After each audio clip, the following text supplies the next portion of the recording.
Illinois Stories is brought to you by the Corporation for Public Broadcasting and by the support of viewers like you. Thank you.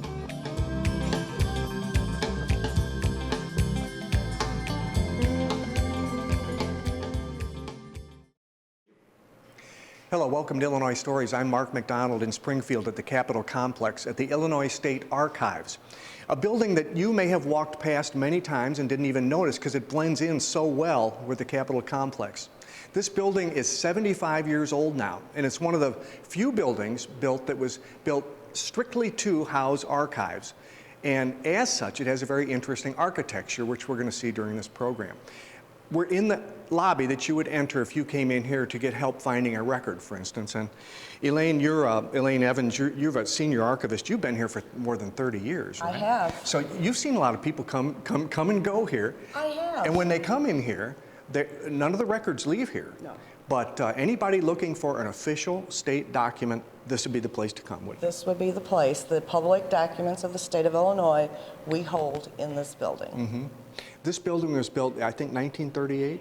Yes, the building started in 1936 and construction was completed in 1938, and that's when it opened for the public. It has a very interesting history because it was a very unfortunate fire that Yes. led to the design of this building and, Yes. and the building of this building, wasn't it? Yes, in 1934, the state arsenal caught fire and burnt to the ground.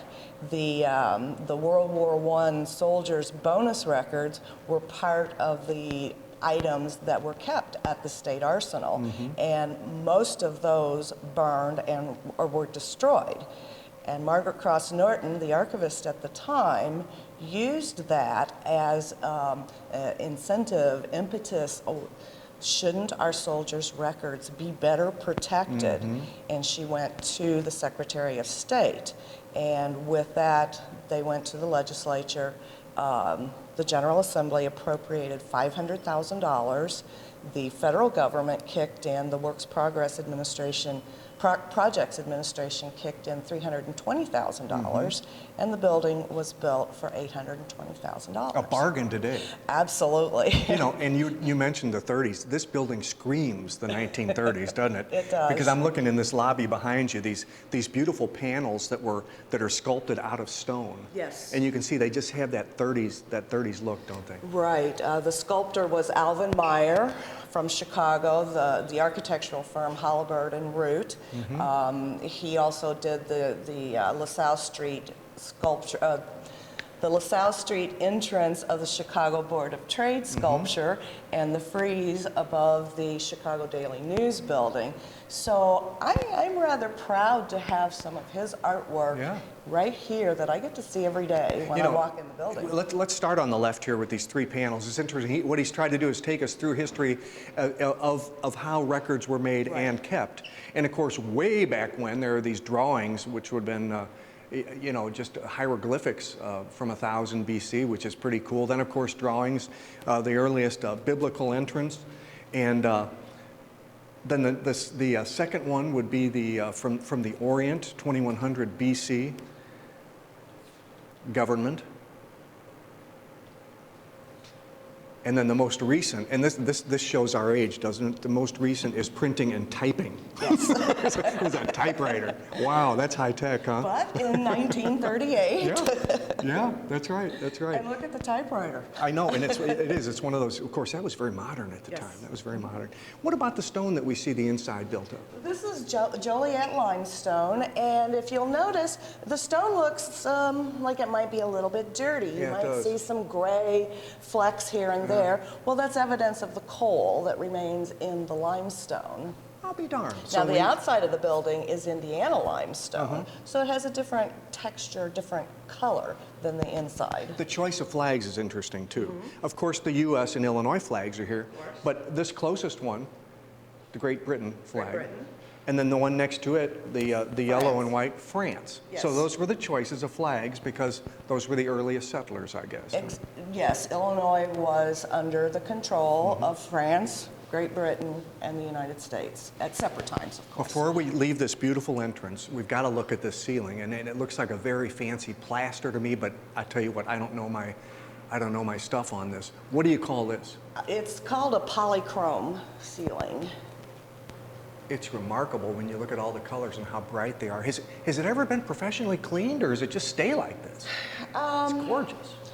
I don't know that it's been professionally cleaned. I think it's been dusted from time to time.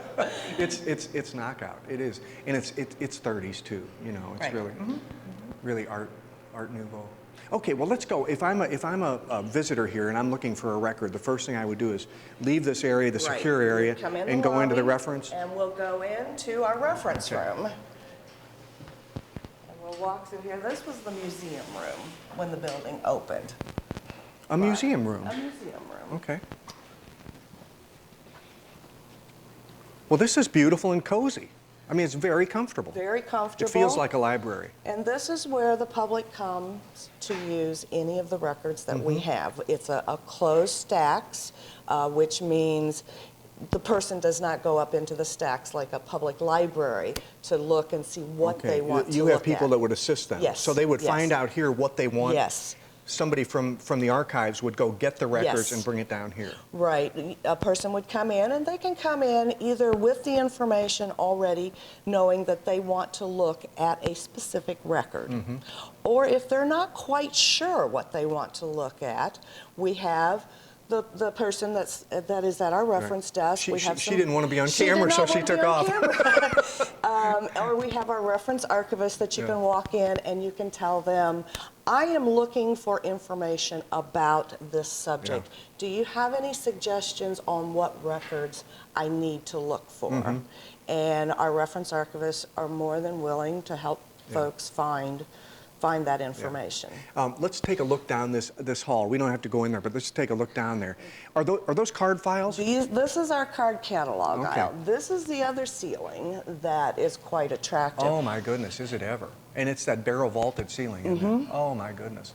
And the light fixtures, they look like The they're light original. fixtures are original. Yeah, oh, it's beautiful. It is. And the card catalog used to be one of the busiest places, too, because this is where all of our indexes are. Now, it is used somewhat, but not as much, because most of our indexes have been automated or put online for people to sit at home and look up the information that they want. Not necessarily the information, but how to come to the archives and tell our reference archivist, I want to see this record. So we have the indexes for all of our Civil War records. There's indexes, all the census records are indexed. We have marriage records indexed. We have death certificates. I think last count there was 56 different computer indexes online for the public to use, so they can do their legwork, their homework before they actually come into the building. Makes it a little bit easier. They get here, they know exactly what they want. We can retrieve it and they can start working rather than coming here to do that homework.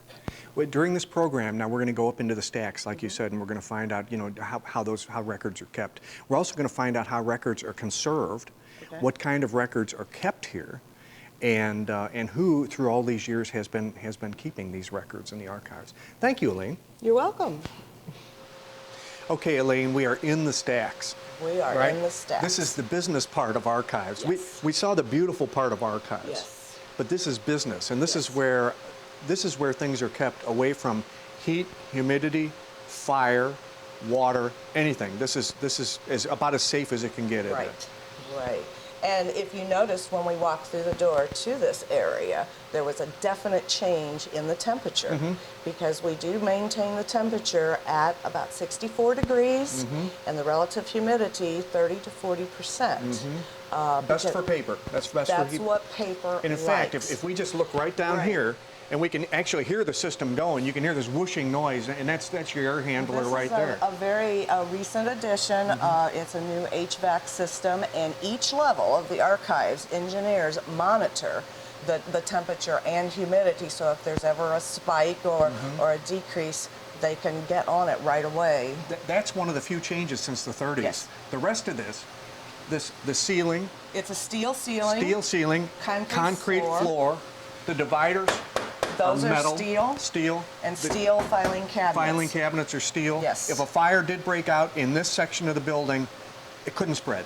Most likely it would not spread, and even though it's fire brick on the walls. So our hope is that the fire would be contained in this immediate area, which is why we do not have the water sprinklers or the chemical fire retardants, because in some cases that can actually end up destroying more records. And we talked at the beginning of the program that this building was specifically designed to house archives. Yes. And this was the idea. Yes. This is one of 12, this area we're in is one of 12 areas. Right. So if this one did catch fire, 11 of the 12 are going to be safe. Right, exactly. Got it. Okay. Well, let's walk down this way just a little bit, and let's turn into one of these.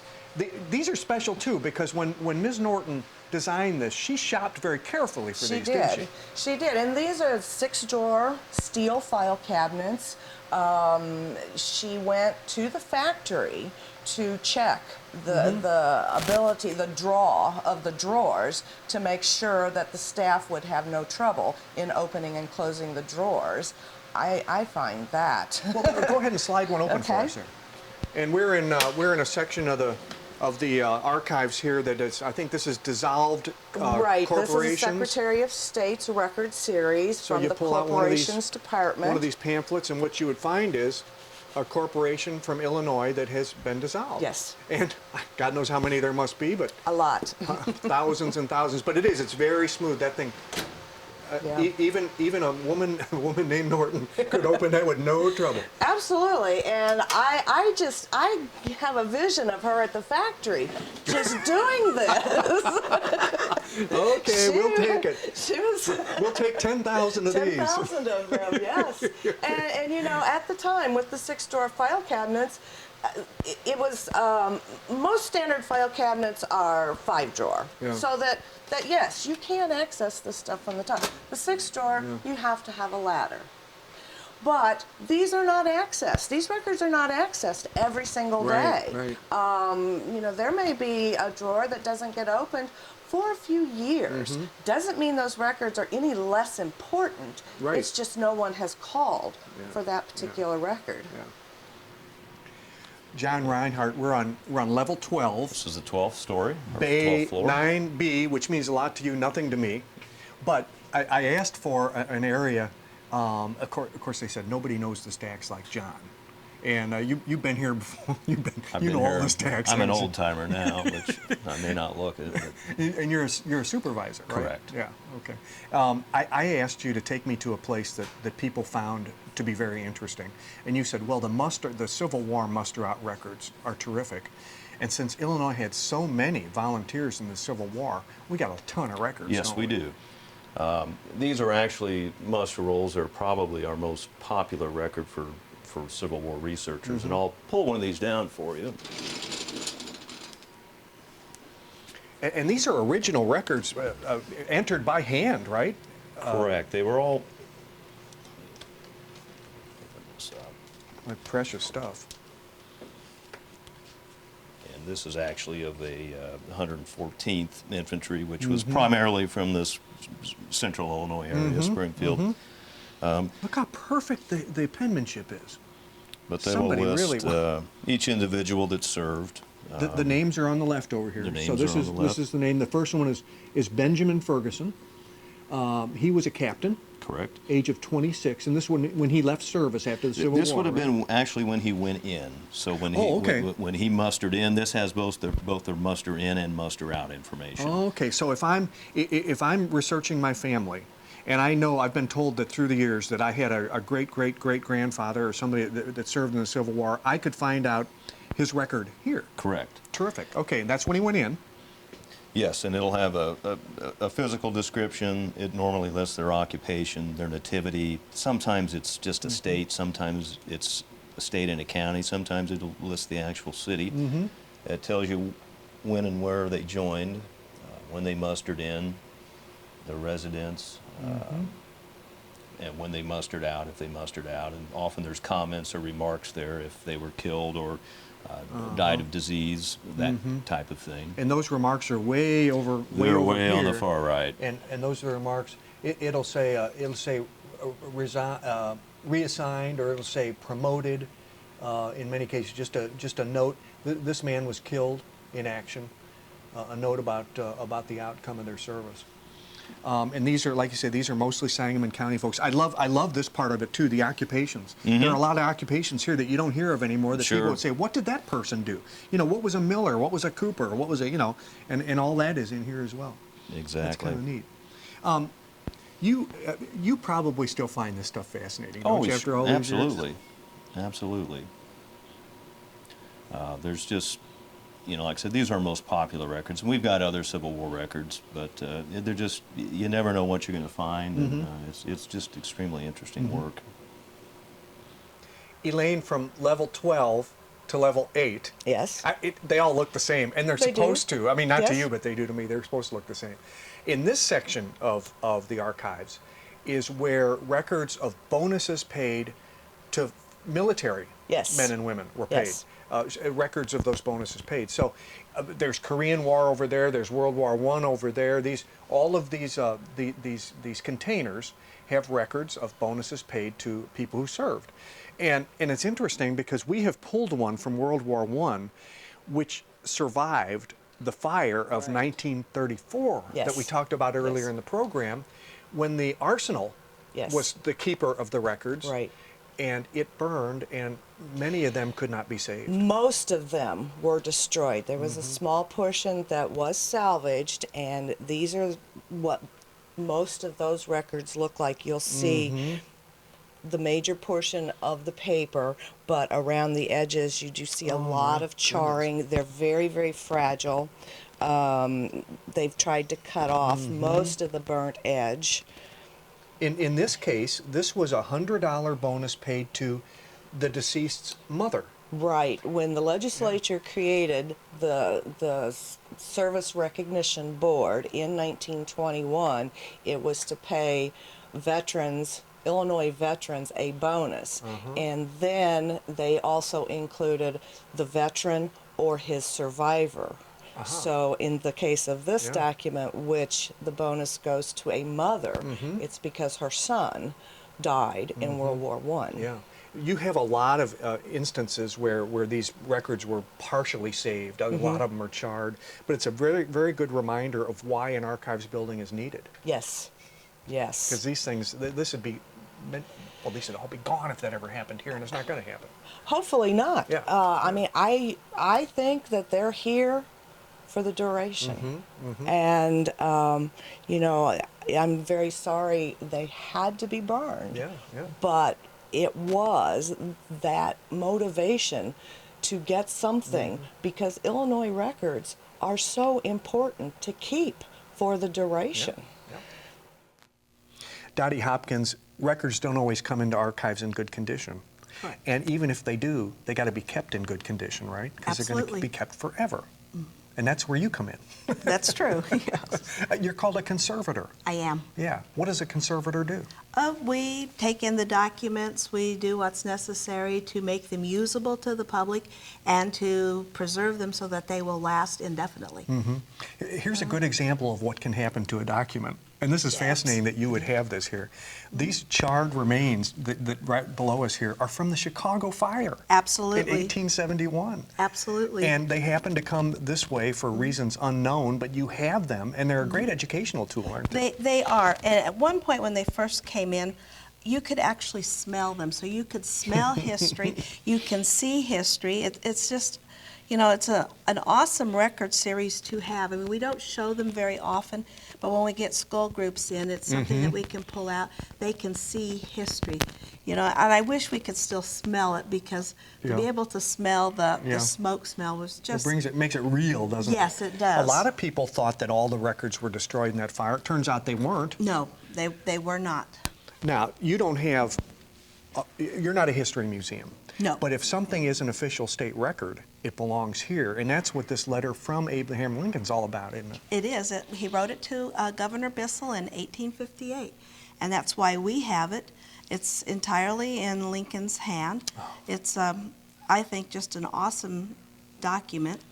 It's precious. He's asking the governor for clemency for a prisoner, right? For a father and son. A father and son who were convicted. Right. And I guess he promised the family he would write the governor, and he did. And the neighbors wanted this gentleman and his son pardoned, and he wrote it, and he pretty much didn't know anything about the case or anything to say other than that the father was an old citizen and the neighbors wanted them pardoned. And, you know, he was honest and said he knew nothing about the case, but the governor pardoned them on that basis. Honest Abe came through again. Honest Abe came through again. I'm going to set this aside. All right. And I asked you to get the most precious document that you thought you had, and this is just beautiful. This is absolutely a beautiful document. And no, I did not do anything to it. This was actually restored in the 1930s. It's the first Constitution of the state of Illinois. Oh, my goodness. This is the very beginning of it. And this is the original from 1818. Yes, it is. Oh, remarkable. Just It's remarkable. all handwritten. It's in very good condition. You can see down here at the bottom, there's a little missing area there. I'm not touching it, don't worry. But you can see that that's right. And of course, the edges are all frayed. So it's been rebound. It was not bound this way. No, you can see where it was originally bound, where the sewing holes are. Yep. But no, this was redone in the 1930s, and they put a border around it. Whoever did the restoration put the border around it so that you could actually handle the pages without weakening terrific. the original page. And there is a layer of silk over the pages. Would you go to the last page for me? I will. Because this is interesting, because this is signed by the delegates from each county. And it's interesting to note that this was when the capital was in Kaskaskia, and there were only 15 counties in the state of Illinois, and they were all in the southern and southwestern part of the state. Right. Look at that. Isn't that fascinating? The first Constitution. It's That's just terrific. a beautiful document. That's terrific. Well, David Jones, obviously, we're not in the stacks anymore. No, We spent not a at lot all. of time in this program in the stacks, and thank you for sharing your employees with us, because they really know what they're doing. They're good, aren't they? We have great people at the State Archives. They love to help the public, and they know their jobs so well. Yeah, they were terrific. This is a very interesting profession. It's an obscure profession. People don't think about the archives every day, but it's important. Oh, absolutely, and I think your show will show that a little bit. Just the fact that we have records in this building that go back to not just the start of the state, but pre-statehood, back to the French years. So back as early as the 1700s. Yeah, and as early as there has been a Secretary of State, and we're looking at the three most recent ones over your shoulder here, Jesse White, the present Secretary of State. As long as there has been a Secretary of State, that's the job of the Secretary of State, is to be the archivist. Isn't it? Absolutely. The State Archives falls under the Secretary of State's office, and the original purpose of the Secretary of State was to keep the state records, even back when it was the Secretary of the Territory. And so we were supposed to keep the General Assembly records, the records of the governor, and that has morphed into a building that houses 75,000 cubic feet of stuff. Yeah. You've taken this room, this is the John Daly room. He's your predecessor, by the way. John Daly was a great archivist, and he's my predecessor. And what you've done is you've made this the Secretary of State's room. And it's interesting because some of these individuals here have extremely interesting pasts, and I never knew that Stephen Douglas was a Secretary of State. Stephen Douglas was the shortest serving Secretary of State. He just kind of came in there as a resume builder, and he did it because before 1848, the Secretary of State was the Secretary to the Governor. He was not an elected position, and the previous Secretary of State did not want to leave. When he eventually left, Douglas was able to talk the governor into appointing him. He only stayed for a short while, and then he was able, as chief advisor to the governor, to have the governor appoint him to the state Supreme Court. He knew how to arrange He was things. a mover and a shaker. Yeah, he was a Supreme Court justice before he was 30 years old. Amazing. This, we're told, is presently the longest serving Secretary of State. This is James Rose, but he's soon to be surpassed by Jesse White. He will be surpassed in May by Secretary White. James Rose served 1897 to 1912. He was from downstate. He was extremely popular. Unfortunately, he did not run in 1912 in the general election. He was a Republican. I would have loved to have seen what had happened because the Republican Party was split at the time. The Democrats won every seat. I would have loved to have seen if he could have won because he was extremely popular. Another famous Illinois political name, Stevenson. And this is what's his name? Louis Stevenson. Stevenson. Louis Okay. Stevenson was appointed when a vacancy arose in the Secretary of State's office. There were 4 Stevensons who who were in Illinois politics, Adlai 1, Lewis, Adlai 2, and Adlai 3. Of those, 3 of them wanted to be governor. And the only one who became governor was the 4th one, Adlai 2, and he's the one who really didn't want to be governor. Lewis never made governor, Adlai 1 and Adlai 3 never made governor. But Adlai 2, who really didn't want the position, was the one who became governor. Well, I think there's an Adlai 4th somewhere in the state, so maybe there's still hope for another one. We can always hope. It's still a very popular name in Illinois. Yeah. Absolutely. Yeah. Thank you again. This has been great. And I just want to remind our viewers that while the archives is not open to the public for tours, it is very much a public institution in the fact that they apply assistance for anybody that wants to learn about the history of their family or their community or whatever. But they do recommend that if you're coming in for them to help you find some records that are in the archives, that you call ahead so they can narrow down what you need to know before you get here. With another Illinois story in Springfield, I'm Mark McDonald. Thanks for watching.